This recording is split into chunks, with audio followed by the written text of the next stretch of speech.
Pozdravljeni. Morda ste že zasledili ali morda še boste, ampak nekateri viri navajajo, da je Charles Leclerc že podaljšal svojo pogodbo s Ferrarijem.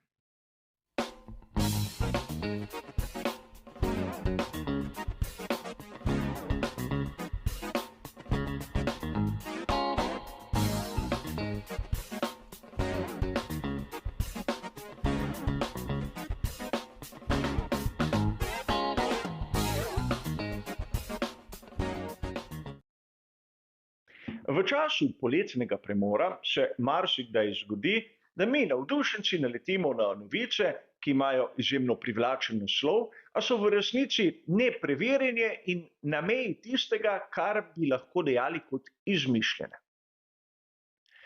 A to je tudi posledica tega, kakšne vire prebiramo, ko hočemo biti obveščeni o tem, kaj se dogaja v svetu Formule 1. Morda spremljamo nek lokalen portal, kjer se prevajajo novice, ki izhajajo morda iz Pakistana, Indije, Kitajske ali druge relativno spoštovane države. A po drugi strani lahko kakšna manj verjetna novica zaide tudi na vir, ki je verodostojen. In prav zato sem se odločil danes govoriti o tem, namreč novico o podaljšanju pogodbe Charlesa Leclerca so objavili na spletni strani F1 Analisi Tecnica, ki je portal, ki ima ogromno avtorskih člankov, kjer obdelujejo tehnične podrobnosti velikih nagrad Formule 1 in kjer se dobi marsikatero informacijo, ki je drugje ni dostopna. In tudi tu ne navajajo nekega zunanjega vira, nekega drugega članka, ki ga samo povzamejo, tako kot delam jaz, ampak se zanašajo na lastne vire. Zato tudi ta novica ni dobila prostora v tistem običajnem tedenskem komentarju, ampak si zasluži zaradi svoje kompleksnosti prav poseben prispevek. Poglejmo si skupaj, kaj piše v članku, ki je posvečen podaljšanju pogodbe Charlesa Leclerca. Zaenkrat zadeve so še vse neuradne. In to moramo vzeti v zakup. In znano je, da pogodba Charlesu Leclercu bo potekla konec sezone 2024. A pri Ferrariju so z Leclercem že podpisali podaljšanje, ki ima izjemno neobičajno formulo 2+3. In že tu verjetno marsikomu izmed nas, navdušencev, zadeve niso več jasne. Namreč 2+3 pomeni potencialno še 5 let pogodbe. Ampak Charles Leclerc je do tega trenutka v Ferrariju komaj 5 sezon. In roko na srce, rezultati Charlesa Leclerca niso primerljivi s tistim, kar je pokazal na primer Michael Schumacher, ki je imel izjemno dolgo obdobje v skuderiji Ferrari. Naprimer, niti Sebastian Vettel ni dobil toliko časa v skuderiji Ferrari, Fernando Alonso tudi ne. In zakaj Charles Leclerc dobiva takšen privilegij? No, v članku to ni zapisano, o tem lahko samo špekuliramo. A dejstvo je, da Charles Leclerc na eni strani in Ferrari na drugi v resnici v tem trenutku nimata drugih opcij. Namreč v skuderiji Ferrari so naredili vse, kar je bilo v njihovi moči, da so Charlesa Leclerca povzdignili na nek nivo, kjer se lahko vsakdo izmed vas odloči, ali si ga zasluži ali ne. A Charles Leclerc, kot smo videli tudi na progi, je tisti prvi, v navednicah tudi rahlo favorizirani voznik skuderije. A vidimo lahko, da Ferrari v tem obdobju v bistvu nima kakšne druge alternative, da bi privabila nekoga, ki bi imel v svetu Formule 1 večjo težo, vsaj kar se tiče voznikov. Spomnimo se pred časom, da je bilo kar nekaj govora o prihodu Lewisa Hamiltona. Na koncu so se vse te zgodbe pokazale kot prave nebuloze. Ampak po drugi strani se moramo zavedati, da opcij na tržišču v tem trenutku ni. Namreč v sedanji Formuli 1 nimamo voznikov, ki bodo kar tako lahko spodnesli status, ki si ga je ustvaril Charles Leclerc.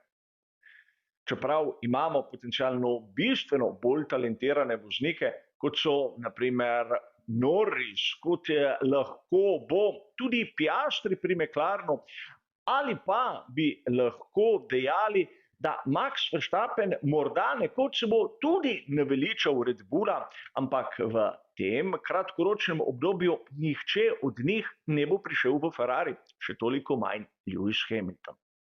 In zato je izbira nekako logična, tudi strani Charlesa Leclerca. Kajti čeprav Ferrari v tem obdobju ni najboljši, ni najhitrejši, v vsaki drugi ekipi, kamor bi lahko šel Charles Leclerc, ne bi kar tako dobil statusa prvega voznika. Tudi če bi odšel na primer v Red Bull, se to ne bi zgodilo. V Mercedesu bi imel težave z Georgeom Russellom, pri McLarenu dobro vemo, da stavijo na svoje talente in njihov produkt je Lando Norris, kateri je dobil prednost tudi v primerjavi z Danielom Ricciardom. Tako da, če smo malce realisti, ne vidimo res drugih opcij kot to, da sta Ferrari in Leclerc dobila skupni jezik ter podaljšala sodelovanje. Ampak zakaj za 5 sezon? Sicer, kot sem vam omenil, gre za formulo 2+3, ki je neobičajna. Ponavadi vidimo, da so pogodbe podpisane v tistem smislu 2+1, kvečjemu 2+2. Ampak to pomeni, da v skuderiji Ferrari res niso imeli drugačnih opcij. Ampak to odpira nove težave, ki se bodo lahko pokazale v drugi polovici te sezone in v celotni naslednji. Tudi Carlos Sainz mlajši ima podpisano pogodbo za to in tudi naslednjo sezono svetovnega prvenstva Formule 1. In tudi on načeloma si želi podaljšati svoje sodelovanje s Ferrarijem, kjer pa ima samo eno zahtevo. In ne govorim o denarju. Namreč Carlos Sainz mlajši bi si želel imeti enak status kot Charles Leclerc. In mislim, da ta zahteva predstavlja nepremagljivo oviro pri podaljševanju njegove pogodbe.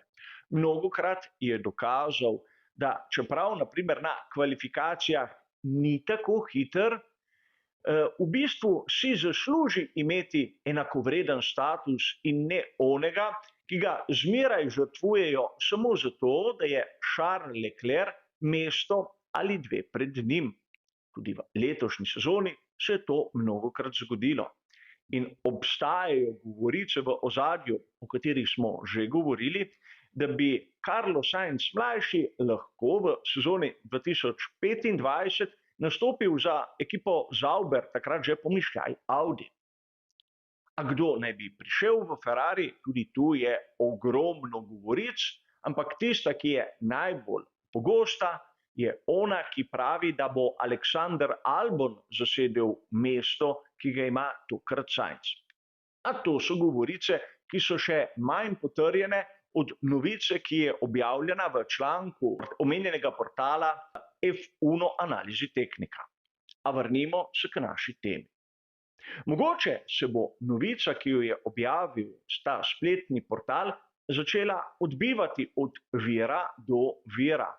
In prej ali slej bo zašla tudi k našim slovenskim portalom, ki novice, tako kot mi vsi, samo povzemajo po različnih virih, ki se nahajajo po širnem svetu. A tu mi, navdušenci, moramo biti kot običajno izjemno skeptični. Namreč ni vse, kar napišejo v tujini, resnica, prav tako kot ni vse zlato tisto, kar se sveti. In konec koncev zavedati se moramo tudi tistega pravila, ki je izjemno uporabno, ko nekako nismo prepričani v določeno verodostojnost novic. Ko je nekaj preveč lepo, da bi bilo res, v resnici to ni.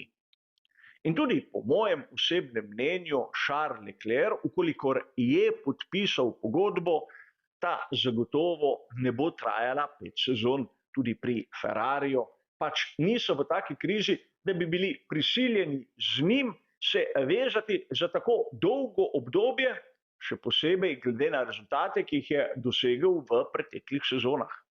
Razumel bi, da bi Charles Leclerc osvojil 2 ali 3 naslove svetovnega prvaka v svoji preteklosti, a zaenkrat je dosegel le nekaj zmag, kar je za mnoge ekipe lahko dovolj, ampak za Ferrari po mojem osebnem videnju ne.